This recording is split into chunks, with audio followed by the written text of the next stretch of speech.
topic of my presentation is crack propagation mechanism and life prediction for very high cycle fatigue of structured steel in different environmental media. I am Guan Chan, and Professor Hong was my supervisor. The presentation consists of the following 4 parts. The first part is an introduction, followed by some experimental results. And in the third part, I will present the model to predict SN curves in different environmental media. And the final part is conclusions. I'd like to start from introduction. Very high cycle fatigue is regarded as the fatigue failure at the stress level below the conventional fatigue limit, and the corresponding fatigue life beyond 10 to the 7th loading of cycles. As we all know, with the development of engineering, lots of engineering structures are expected to have fatigue life more than 10 to the 7th loading of cycles, such as high-speed train, turbine, bridges, and so on. So it is necessary to develop the very high cycle fatigue property for the engineering applications. Traditionally, the SN curve of metallical materials assumed to have a Plato in the neighborhood of 10 to the 6th or 10 to the 7th loading of cycles.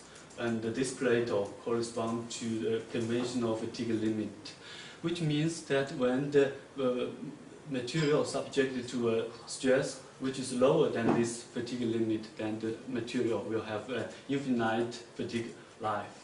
Well, it is found that, recently found that in very high cycle fatigue, the fatigue failure will still occur.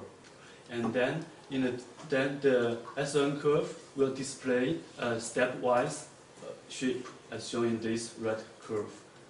And the other distinctive feature for very high cycle fatigue is that the crack tends to start from the subsurface of the specimen instead of surface of the specimen. And then the fracture surface will form a fish-eye pattern as shown in these pictures. So that means, very high cycle fatigue challenges the conventional design concept with a fatigue limit and the conventional fatigue failure mode. And there are some important fundamental problems concerning very high cycle fatigue, such as, is there a fatigue limit in very high cycle fatigue region? How does the factors such as environmental media, loading frequency, and the material microstructure affecting the fatigue strength and the failure mechanism? What's the competition mechanism between interior and surface crack initiation? And how to predict crack initiation and fatigue life in very high cycle fatigue. And this study aims to investigate the effect of environmental media, such as air, water, and 3.5% sodium chloride on very high cycle fatigue properties, and to develop a model to predict the SN curves for different crack initiation modes. And then, in the next step, I will present some experimental results. In this study, a medium carbon low alloy steel is used. The main chemical composition of this steel is carbon takes about 0.4%, chromium takes about 1%, and the balance is mainly iron. And this material is firstly heated at 11 and 18 K and then quenched in oil, followed by tempering at 473 for 2 hours. After heat treatment, the average RT-side tensile strength is around 1768 megapascal, and the yield stress is around 15.1 megapascal. This picture shows the microstructure of this material. This picture shows the engineering stress versus strain curve.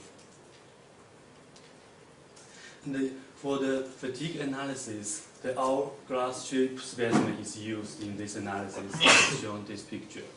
And the fatigue test is performed in 3 different environmental medias, that is water, environmental air, water, and 3.5% sodium chloride solution. And the fatigue machine used in this analysis is a rotating bending fatigue machine, as shown in these pictures. The environment media was controlled to chip onto the specimen surface through a plastic tube from a reserved tank. And for this fatigue machine, it operates at a frequency of around 52.5 Hz, which is more consistent with engineering fractures. And the effect of frequency effect on the very high cycle fatigue properties is already reported elsewhere. And for this fatigue machine, it is a stress loading with the stress ratio of -1. And this picture shows the SN curve for this material tested in different environmental medias. As shown, we can see that the SN curve in air displays a stepwise shape, which means that very high cycle in very high cycle region, the fatigue will occur, and then it is dangerous to take the fatigue strength at the 10 to the 7th loading of cycles as that in very high cycle region. And in water, this SN curve displays a similar SN stepwise curve, while in 3.5% sodium chloride solution, the SN curve decreases continuously descending SN curve. And from this picture, we can also see that the fatigue strength decreases dramatically in environmental media. And the quantification analysis of the maximum stress decrease in different environmental media are shown in these equations. And the fracture surfaces for specimens tested in different environmental media are examined by a scanning electron microscopy. And as shown in this picture, at the high cycle fatigue region and at the high stress loading, the fatigue crack tends to start from surface of specimen due to persistent slip or surface crack, as shown in these 2 pictures, shows the surface crack initiation. Well, with the decrease of stress and the increase of the fatigue cycle, that means in very high cycle fatigue region, the fatigue crack tends to start from the subsurface of the specimen, as shown in these 4 pictures. And on the fracture surface, they form fish eye patterns. These 4 pictures shows 4 fish eye patterns. And for this, for the non-metallic inclusion in the center of fish eye pattern, the main chemical composition of the non-metallic inclusion is observed to be mainly calcium, oxygen, aluminum, silicon. So in order to improve the very high cycle fatigue property of these materials, care should be taken to control this chemical composition, to control the non-metallic inclusion of this material. And in addition, the fracture surface parameters is also quantified. And here, this picture shows the radial dimension, the ratio of dimension of fish eye to that of tangential dimension of fish eye. And from this picture, we can see that that this ratio tends to be 1, irrespective of the number of cycles to failure, which means that crack propagates almost at the same speed along the tangential and along the radial direction. And the depth of inclusion versus the number of cycles to failure is also investigated and shown in this picture. And it is seen that the depth of inclusion increases with the increasing of fatigue life. Well, from this picture we can see that the inclusion diameter decreases with the increasing of fatigue life. And for the specimen tested in air, according to different mechanisms and different morphology, the fracture surface could be divided into 3 different regions. And region A is corresponding to a crack initiation and early steady crack propagation region.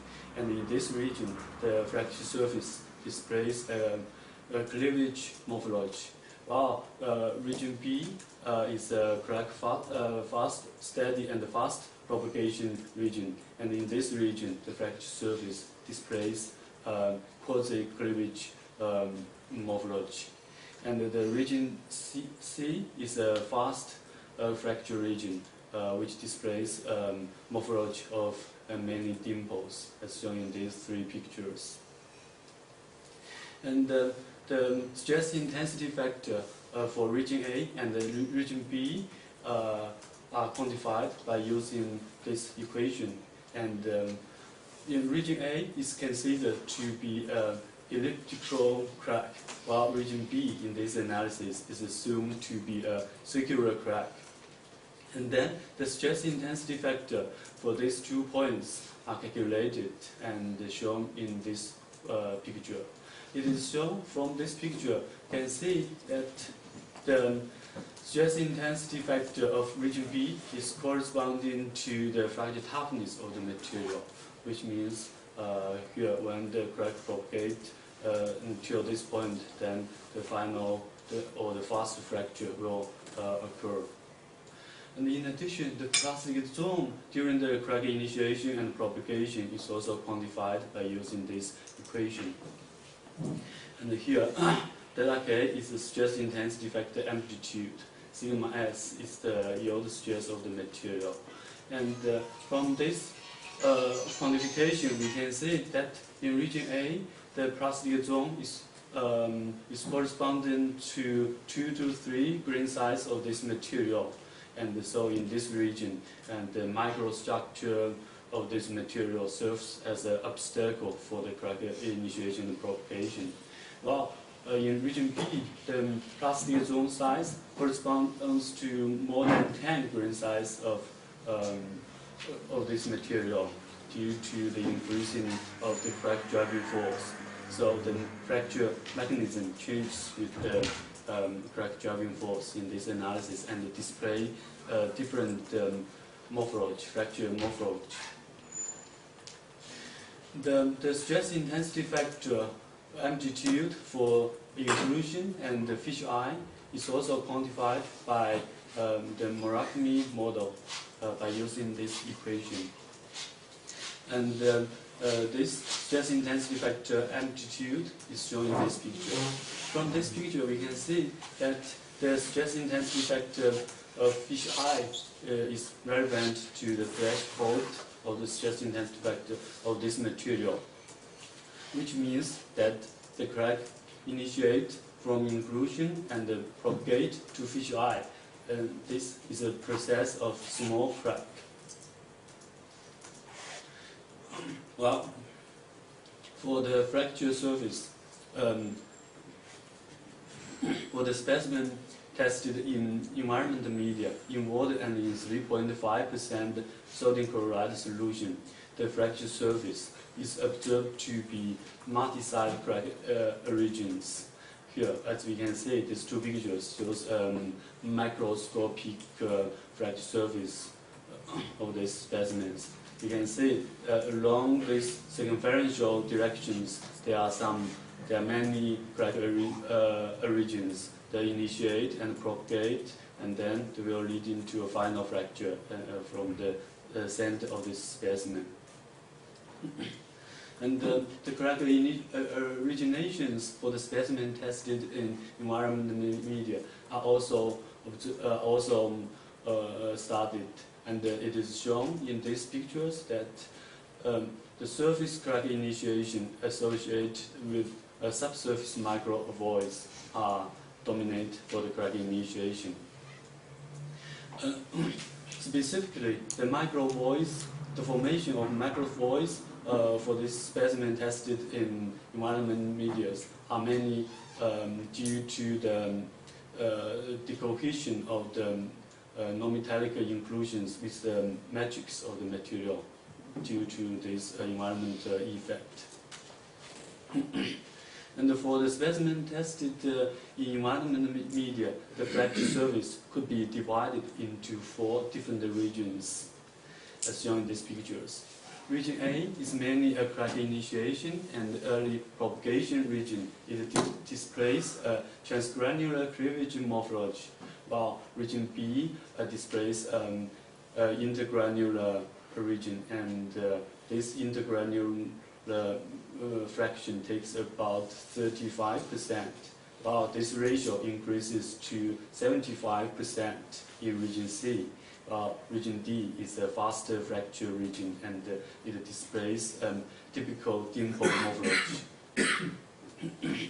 And on the cross-section of the specimen tested in environment media, many secondary cracking are observed, as shown in these pictures. And on the fracture surface, there are also many intergranular secondary cracking also observed.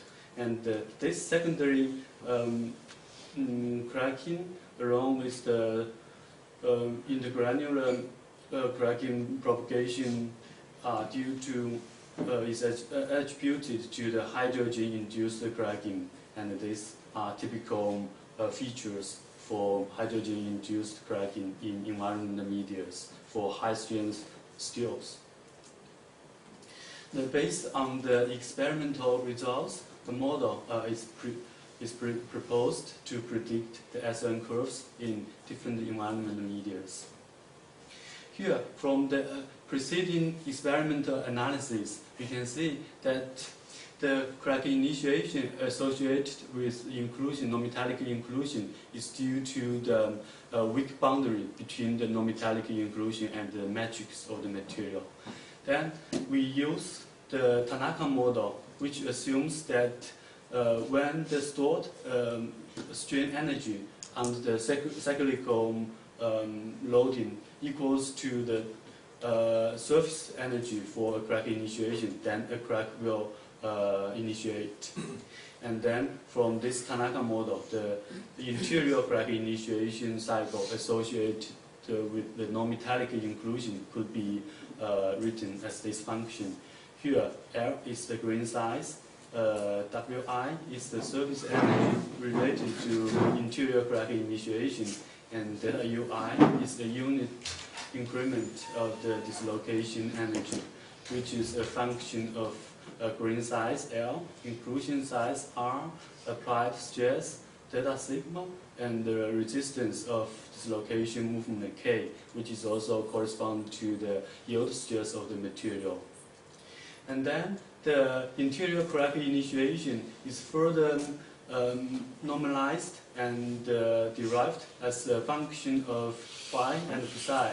Here, phi is a ratio of applied stress to the dislocation resistance, and psi is a ratio of inclusion size to grain size of the material.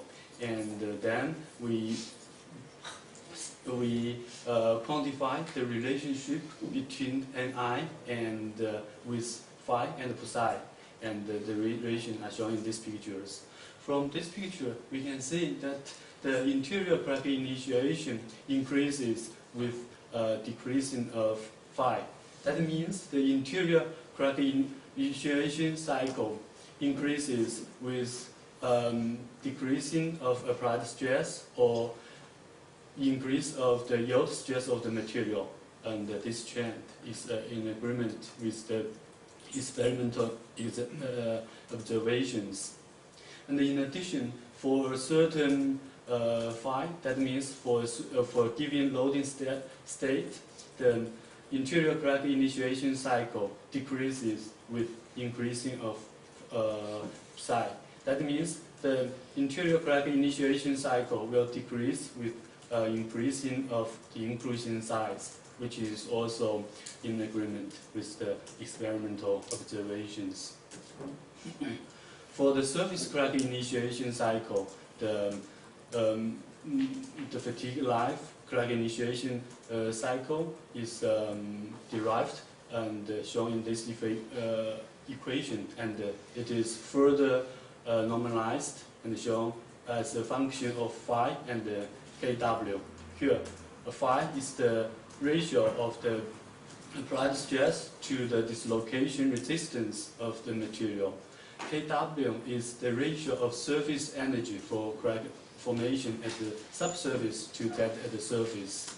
And in this analysis, for the case tested in air, Kw is taken as 3 in the calculation from these references. For the case tested in 3.5% sodium chloride solution, Kw is taken as 25 times of that in air, which is from the relationship of fracture toughness in air and in the aqueous solution. And then the surface crack initiation cycle and subsurface crack initiation cycle is quantified as a relationship of phi. Here, this picture shows this relation between phi and the Ni and Ns. Ni is the interior crack initiation. Ns is the surface crack initiation. It is noted that both Ns and Ni are functions of phi and psi. And then the relationship is quantified and shown in this picture for the specimen tested in air. From this picture, we can see that the interior crack initiation life here shown in this picture is always higher than the surface crack initiation cycle for a high phi. That means at a high loading cycle, high loading cycle region, the surface crack tends to initiate much easily than subsurface crack initiation. And from this picture, it is also shown that with decreasing phi Ns, that means surface crack initiation tends to be higher than interior crack initiation. That means when the stress level decreases, the subsurface crack will tend to initiate. And this picture shows the same relation between phi and Ns and Ni for the specimen tested in 3.5% sodium chloride solution.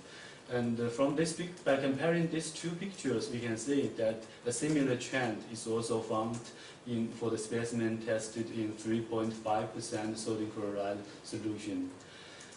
But we can see also when subjected to the same loading, the fatigue life in air is much longer than that in 3.5% sodium chloride solution medias. It is also, which also explains the S-N curve obtained from the experimental test. Okay, from what we started before, the following conclusions are drawn.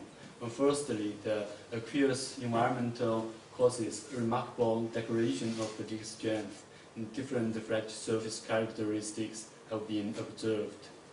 And the K1 value of each eye is relevant to the corresponding delta KTH. And there is an early cracked steady growth zone named region A with constant K1 value between KTH and the fracture toughness. Thirdly, during the crack propagation process for specimen tested in air, fracture surface displays 3 different regions with different propagation mechanisms, which is attributed to different crack driving force. Fourthly, a model is proposed to study the relationship between fatigue life and the applied stress, microstructure, and mechanical property. And the model prediction is in good agreement with the experimental results. Okay, that's all for my presentation. Thanks for your attention.